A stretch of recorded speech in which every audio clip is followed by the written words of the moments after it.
Hi, I'm Katy Swalwell. And I'm Jennifer Leatherby. And we are the co-founders of Past, Present, Future Publishing. And we are here to talk to you today about our second edition of Amazing Iowa Women. For way too long, women's stories have been really neglected, whether it's in history books or the news or school curriculum. That's true of Iowa, but it's true of a lot of other places. So it's really important to us to document those stories, to lift them up, stories that have been buried, ignored, marginalized, dismissed. We want to make sure those stories get told, learned from, celebrated, and that we are carrying on the legacies of really incredible women who've come before us. I feel that today women are still sort of treated as second class or less than. If a woman has an idea, that it needs to be validated by a man, or it's maybe taken less seriously than the same idea from a man or the same invention. Gender pay gap is still huge. Equal Rights Act was never signed in the United States, so women simply do not have as many rights as men. In the United States is one of the only places where the maternal mortality is actually rising in the developed world. And so that alone, I think, is a very serious issue. I have a daughter who's 8 and I have a son who's 5, and I want a world for them that has more gender equality and that is really more inclusive and loving. And I think a big part of that is looking at people who are on the margins and how they are treated. The rights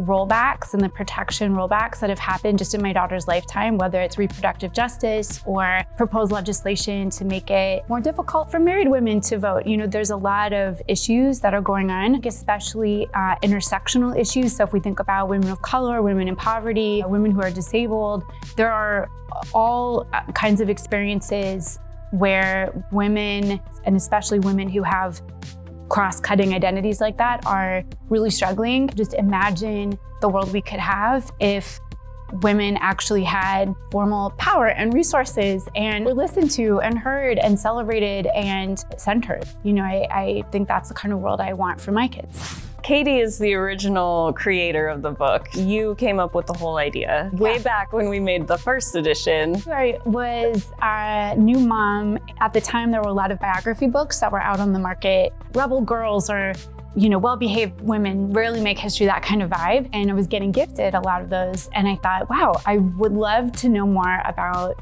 who was here. And I, at the time, was a social studies education professor and got really excited about doing the research. When you are in a place like Iowa that, relative to other parts of the country where maybe there are bigger cities, history about those places is more accessible. Historians are incentivized to do more work there because there's a bigger market. It was important to me. This is where I'm from. My family has lived here many generations. Even if there's not a big market, we're not in it for the money. You know, we're in it to make sure there are these really great resources for people. That motivates me a lot. I love this place. I want it to be as wonderful as it can be, and making sure that we can preserve and document some of these stories and share them with people is really important. As a primary source, the stories that we found, some of them are not available now in archives that previously had some of these stories. And so while it wasn't our initial drive to create these books, it has become part of making these books is preserving some primary sources and some historical evidence. That the artists who worked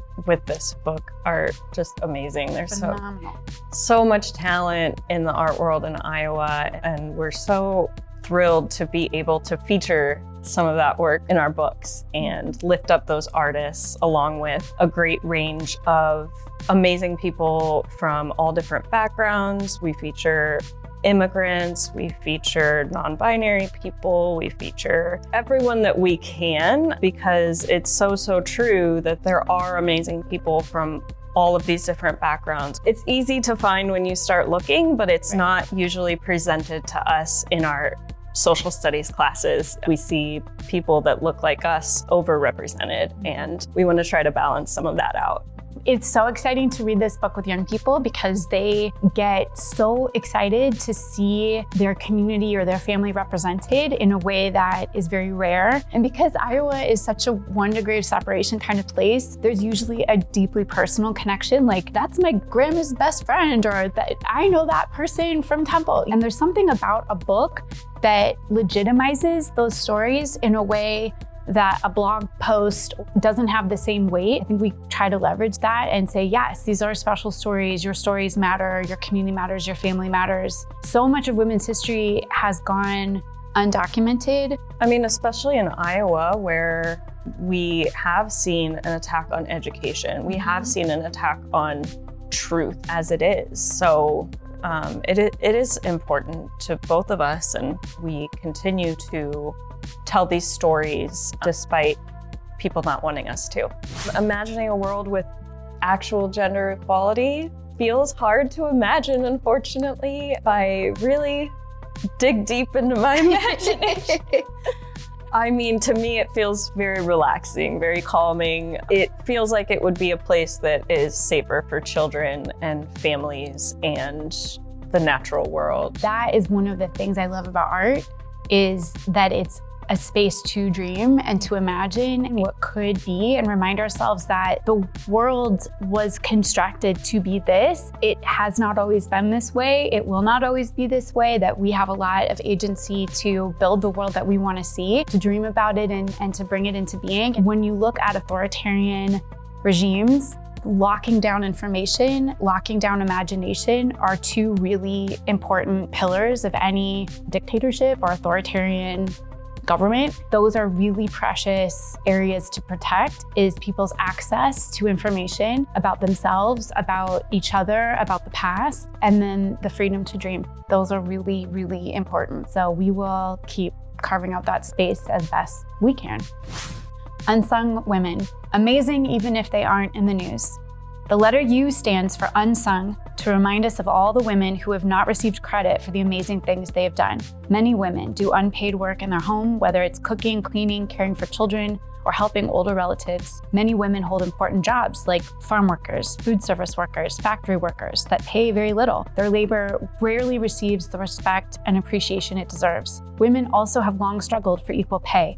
In 2023, the Pew Research Center found that overall, women earned 83% of men's wages for the same job, but the gap is even bigger for different groups of women. For example, on average, Black women earned 70% of men for equal work, and Latina women earned 65%. Paid or unpaid, women have always played important roles in their families, towns, states, and nations. Even when they did not have full rights or were kept out of positions of power, women found ways to contribute and make change. For years, many historians did not believe that women's stories were important enough to tell, and did not acknowledge the many ways women contributed to their communities and professions. Just because many women's stories weren't written down doesn't mean they aren't important. Do you know an amazing woman in your family or community? There are lots of ways to celebrate them. You can simply tell them that they are amazing. You can write them a thank you note.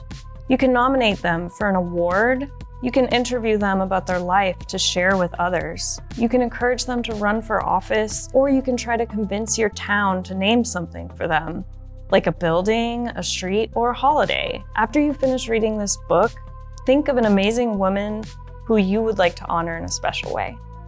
You're amazing. You're amazing. We invite you to a special event, Power to the People, presented by Past, Present, Future Publishing. Join us for an evening of learning from and lifting up women leaders in Iowa who have resisted authoritarianism and oppression.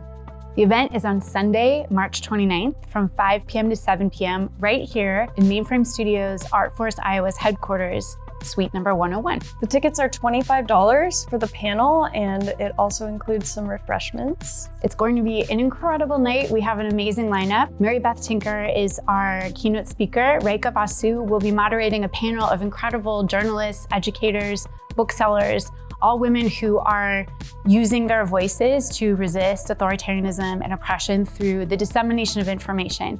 So our panel includes Samantha Mesa, Marie Krebs, Petra, Lange, Stephanie Jones, and Linzi Murray. It's going to be a really powerful night. We're so excited. $5 from every ticket goes to the Young Women's Resource Center. And at the event, we also will have all of our books for sale, including the second edition of Amazing Iowa Women, which you can purchase for just $20. We're so excited to see you there.